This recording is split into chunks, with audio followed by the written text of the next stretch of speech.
जय हिंद दोस्तों, स्वागत है आपका मेरी यूट्यूब क्लास तैयार टेक्निक कोचिंग सेंटर पर। दोस्तों, हमारी जो जिला सीरीज चल रही है उत्तराखंड परिचय 56 यानी 56वीं क्लास में, और हमारी जो क्लास है वो है आपकी बागेश्वर जिले में जो कौसानी स्थान है, यानी जो कौसानी जगह है उसके बारे में। क्योंकि दोस्तों, अगर आप बागेश्वर के बारे में पढ़ रहे हैं, अगर आपको कौसानी नहीं पता है कौसानी स्थान के बारे में, तो आपकी ये बहुत बड़ी भूल है। क्योंकि कौसानी से बहुत सारे क्वेश्चन रिपीट होते रहते हैं। तो इसलिए दोस्तों, आपसे मैं रिक्वेस्ट करूँगा कि जो कौसानी स्थल है इसके बारे में आपको जानना बहुत ज़रूरी है, क्योंकि इससे बहुत सारे क्वेश्चन आए दिन आते रहते हैं उत्तराखंड से रिलेटेड। तो दोस्तों, आपकी स्माइल के साथ शुरुआत करेंगे कि कौसानी स्थल क्या है और इसकी क्या क्या विशेषताएं हैं। तो दोस्तों, जो कौसानी स्थल है तो वो आपके कौशिक जो मुनि हुए हैं, तो जो कौशिक मुनि यानी ऋषि मुनि के बारे में तो आप जानते ही हैं। तो कौशिक जो मुनि हुए उनकी ये तप स्थल भूमि मानी जाती है। तप करने का जो स्थान होता है दोस्तों, वो तप स्थली भूमि हो गई। वे उनके ही नाम पर इसका कौसानी नाम पड़ा है। तो आप कौसानी नाम कैसे पड़ा, अगर आपकी हिस्ट्री में समझना चाहें तो ये कौशिक मुनि के नाम पर पड़ा है। तो ये आपकी जो पिंगनाथ पहाड़ी है, तो कौसानी जो जगह है दोस्तों, ये आपके पिंगनाथ पहाड़ी है। कौन सी पहाड़ी है? पिंगनाथ। नाथ तो आपको याद रहता ही है हमेशा, बहुत सारे नाम नाथ के नाम पर पड़ा है। जैसे बैजनाथ मंदिर आगे हम पढ़ेंगे, अभी मंदिरों के बारे में जब हमारी क्लास होगी बागेश्वर में तब हम आपको बताएंगे। लेकिन आप नाथ को याद रखिए। तो पिंगनाथ, तो पिंगनाथ क्या है? पहाड़ी। और यहाँ पर क्या बसा हुआ है? कौसानी स्थल हमारा बसा हुआ है। इसके दोस्तों जो संस्थापक हैं, यानी इसको जो संस्थापक माने जाते हैं, तो वो है दोस्तों इसके हेनरी रेंजे। कौन है दोस्तों? हेनरी रेंजे। तो कौसानी कहाँ पर बसा हुआ है? पिंगनाथ पहाड़ी पर। और इसके संस्थापक कौन है? हेनरी रेंजे। ये आपको याद। यानी दोस्तों, जो हमारा कौसानी स्थल है, जो जगह है, वो कोसी और गोड़ नदी, कोसी नदी के बारे में आपने बहुत बार पढ़ा होगा। तो कोसी नदी और गोड़ नदी के बीच में है। और साथ ही आपको याद रखना है, जब इसकी ऊंचाई की बात हो रही है तो समुद्र तल से बताई गई है, यानी समुद्र से इसकी ऊंचाई नापी गई है।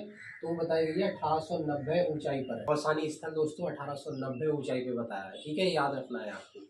और नदी की बात आएगी तो आपको याद रखना है कौसानी हमेशा कोसी नदी, उसके नाम से ही नाम मिल रहा है। कौसानी, कोसी है ना, गोड़ नदी के बीच में है, स्थल पर है। तो आपको ये इस तरीके से याद रखना है। कौसानी की ऊंचाई की बात आएगी तो आप समुद्र से बताएंगे 1890 मीटर ऊंचाई पर है। और आपको बताना है नदी की बात होगी तो कोसी व गोड़ नदी पर है। वही दोस्तों, हमें चौथे क्वेश्चन में ये पता चल रहा है कि जो हमारा कुमाऊं मंडल है, तो कुमाऊं का गहना भी कोसानी को कहते हैं। क्वेश्चन दोस्तों जो आपके समक्ष आएगा वो इस प्रकार आएगा कि आपको चार वो नाम देंगे, जो कि चारों ही नाम आपके कुमाऊं क्षेत्र के दे रखे होंगे, अलग अलग जिलों के। हो सकता है एक उधम सिंह नगर का हो, एक चंपावत का हो, एक नैनीताल का हो, और एक आपका बागेश्वर का हो। लेकिन जब वो आपसे नाम पूछेंगे तो इनमें चार स्थान होंगे और उनमें से एक कोसानी नाम होगा। तो आपको जो टिक लगाना है सही आंसर पे, तो वो आपको कोसानी पे ही लगाना है। वो पूछेंगे आपसे इस तरीके से कि कुमाऊं का कौन सा निम्नलिखित में से गहना है। जो ऑप्शन दे रखे हैं तो इनमें से आएगा कि सही विकल्प पर चिन्ह लगाइए या सही विकल्प को चुनिए, और आपसे पूछ लिया जाएगा कि कुमाऊं का कौन सा गहना है। तो आपको हमेशा कोसानी स्थल है उस पर ही नाम लिखना है, उस पर ही टिक लगाना है, उसको ही अंकित करना है। याद रखिए आप, क्योंकि कुमाऊं का जो गहना कहा जाता है वो कोसानी कहा जाता है। जिला बागेश्वर का कोसानी जो स्थल है उसी को कुमाऊं का गहना कहा जाता है। जो भकोट भी आपके कोसानी स्थान पर ही है। तो याद रखना है आपको, जो भकोट नामक स्थल है वो कहाँ पर है? कोसानी में है। ये भी आपको याद रखना है। तो कोसानी में भकोट स्थल है। भकोट स्थल कहाँ पर है? तो कोसानी में आपको टिक लगाना है, याद रखना है आपको। है कि जो कोसानी स्थल है दोस्तों, यहाँ पर लक्ष्मी आश्रम की स्थापना की गई। लेकिन सवाल ये हमसे पूछा जाएगा कि जो लक्ष्मी आश्रम की स्थापना कोसानी में की है वो किसने की है। तो दोस्तों, वहाँ पर आपको सरला बहन नाम दिया होगा। और जो सरला बहन है वो कौन है? वो गांधी जी की शिष्या है। ठीक है दोस्तों, स्टूडेंट है किसकी? गांधी जी की। तो उन्होंने ही कौसानी जो स्थल है हमारा बागेश्वर है, यहाँ पर ही लक्ष्मी आश्रम का स्थापना की है। सन पूछ ली जाएगी तो 1941 ईस्वी में की है। कब की है? 1941 ईस्वी में गांधी जी की शिष्या सरला बहन ने लक्ष्मी आश्रम की स्थापना की है। एक और मोस्ट इम्पोर्टेंट क्वेश्चन दोस्तों इसमें यह है कि प्रकृति प्रेमी एक कवि की बात यहाँ पर हुई है। प्रकृति प्रेमी का मतलब आप समझ गए, जो प्रकृति से बहुत प्रेम करते हैं, उनका नाम है सुमित्रा नंदन पंत जी। सुमित्रा नंदन पंत जी की जो जन्म स्थली है दोस्तों वो भी कौसानी है। ये आपको याद है। सुमित्रा नंदन पंत जी जो कवि हुए हैं, प्रकृति प्रेमी कवि हैं ये, यानी प्रकृति से बहुत प्रेम करने वाले हैं। यानी दोस्तों इस क्वेश्चन से हमें ये भी सीखने को मिल रहा है कि जो सुमित्रा नंदन पंत जो कवि हैं उनके बारे में क्वेश्चन आएगा तो प्रकृति प्रेमी से रिलेटेड होगा।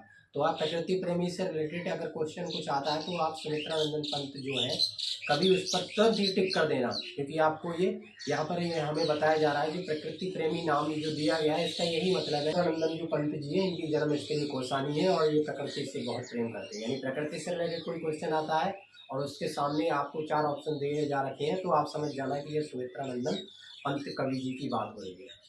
इनकी जन्म स्थल के बारे में इस क्वेश्चन में हमें बताया गया है जो कि कौसानी में। अब गांधी जी ने एक लेख लिखा और वो लेख किसके ऊपर था? गीता की भूमिका पर। किसकी भूमिका पर? गीता की भूमिका पर। ये आपको याद रखना है क्योंकि क्वेश्चन में हमसे पूछ लिया जाएगा कि गांधी जी ने जो लेख लिखा था कौसानी में वो किसके नाम पर लिखा था, तो आपको पता होना चाहिए वो गीता की भूमिका पर ही गांधी जी ने लेख लिखा, जिसे आप अनासक्ति योग नाम से कहते हैं। क्या कहते हैं दोस्तों? अनासक्ति योग नाम से। उस लेख को आप क्या कहेंगे? अनासक्ति योग नाम से। किसकी भूमिका पर लिखा जा रहा है? गीता की भूमिका पर लिखा जा रहा है। किसकी भूमिका पर? गीता की भूमिका पर लेख लिखा जा रहा है। और वहीं दोस्तों जो अनासक्ति आश्रम है उसको गांधी आश्रम भी कहते हैं। अनासक्ति आश्रम को क्या कहते हैं? गांधी आश्रम भी कहते हैं। ये भी आपको याद। वहीं इस क्वेश्चन में हमें यह भी पता चल रहा है कि यंग इंडिया पुस्तक किसने लिखी है? गांधी जी ने। दोस्तों ये सामान्य ज्ञान से जुड़ा क्वेश्चन भी आपका बन रहा है। आप बहुत मोस्ट इंपोर्टेंट क्वेश्चन है, कई विभिन्न एग्जामों में इसके बारे में पूछा जा चुका है और भविष्य में भी इसके बारे में पूछा जाएगा। तो अभी हम कौसानी के बारे में पढ़ रहे हैं दोस्तों। यहाँ पर एक शब्द की बात हुई है, स्विट्जरलैंड। वो क्यों बात हुई है इसको आप समझिए, क्योंकि ये जो कौसानी स्थल के बारे में हम पढ़ रहे हैं ये बहुत मोस्ट इम्पोर्टेंट सुंदर जगह के बारे में, इसके बारे में बताया गया। कौन बता रहे हैं इसके बारे में? गांधी जी। और कहाँ बता रहे हैं दोस्तों? Young India. यंग इंडिया पुस्तक एक लेख में वो कौसानी जो स्थल है बागेश्वर का, इसको क्या कहते हैं? भारत का स्विट्जरलैंड कहते हैं। यानी सुंदर जगह है तो भारत का स्विट्जरलैंड कहते हैं इसे। स्विट्जरलैंड के बारे में तो आपने पढ़ा ही है कि बहुत सुंदर देश है, लेकिन कौसानी जो स्थल है हमारे बागेश्वर जिले में, इसको भी गांधी जी कहाँ पे कह रहे हैं आपको ये पता होना चाहिए। यंग इंडिया पुस्तक के लेख में लिखते हुए वो कह रहे हैं कि भारत का जो बागेश्वर जिले में जो कौसानी स्थल है इसको वो स्विट्जरलैंड कह रहे हैं। ये आपको याद होना चाहिए। अब मैं लेके चलता हूँ इसके मोस्ट इंपोर्टेंट क्वेश्चन में कि गांधी जी इसमें आए कब थे और कितने दिन रुके थे। दोस्तों हमें लास्ट क्वेश्चन में ये भी पता चल रहा है कि गांधी जी यहाँ पर 1929 ईस्वी में आए थे और 12 दिन तक यहाँ पर प्रवास किया। यानी 12 दिन कौसानी स्थल जो है हमारा दोस्तों यहाँ पर रहे हैं गांधी जी। इसके बारे में आपको अच्छे से याद रखना है। अब दोस्तों आपसे रिक्वेस्ट ये करूँगा, अगर आपको कौसानी स्थल के बारे में अच्छे से समझ में आ गया हो, इसकी हिस्ट्री को लेकर और इसकी पूरी कहानी को अगर आप अच्छे से समझ गए हो तो आप कमेंट बॉक्स में ज़रूर बताइए। साथ ही अपने दोस्तों के साथ वीडियो शेयर कर उनकी भी नॉलेज आप बढ़ा सकते हैं उत्तराखंड से रिलेटेड दोस्तों, ताकि विभिन्न एग्जामों में जैसे ही वो बैठे तो उत्तराखंड से रिलेटेड कोई भी क्वेश्चन उसका ना छूटे। अगर दोस्तों आपको वीडियो और क्लास पसंद आती है तो आप कमेंट बॉक्स में यस लिखकर मेरा समर्थन भी कर सकते हैं। साथ ही मेरे YouTube channel Dayal technique coaching centre को सब्सक्राइब भी कर सकते हैं। नमस्कार।